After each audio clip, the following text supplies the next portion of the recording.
అందరికీ నమస్తే. ఈరోజు మనం బయాప్సీస్ గురించి కనుక్కుందాము. సో బయాప్సీ అంటే ఎలాగైతే ఏమైనా గ్రోత్ ఆర్ ఎల్స్ ఏమైనా వ్యాధి ఉన్న టిష్యూ ఉంటే దాన్ని కనుక్కోవడానికనే చేసే టెస్ట్. దీంట్లో మేము ఏం చేస్తామంటే ఆ టిష్యూ మొత్తం కాకుండా దాని నుంచి ఒక చిన్న పీస్ అయినా తీసుకొని దాన్ని పరీక్షణ చేసి మనం కనుక్కోవచ్చు అది ఏ రకం వ్యాధి దాంట్లో జరుగుతుంది అన్నట్టు. అది ఏమైనా ఇన్ఫెక్షనా, ఏమైనా క్యాన్సర్ తాలూకు సంబంధించింది ఏదైనా ప్రక్రియ దాంట్లో జరుగుతుందా, ఇది మనం కనుక్కోవచ్చు.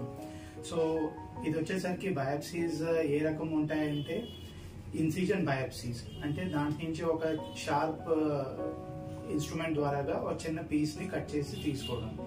ఆర్ ఎల్స్ స్పంజ్ బయాప్సీస్, ఒక ఇన్స్ట్రుమెంట్ ఉంటుంది దేని ద్వారాగానైతే ఒక చిన్న మొక్కలాగా ఆ గ్రోత్ నుంచి అయినా ఆ స్వెల్లింగ్ నుంచి అయినా తీయడం.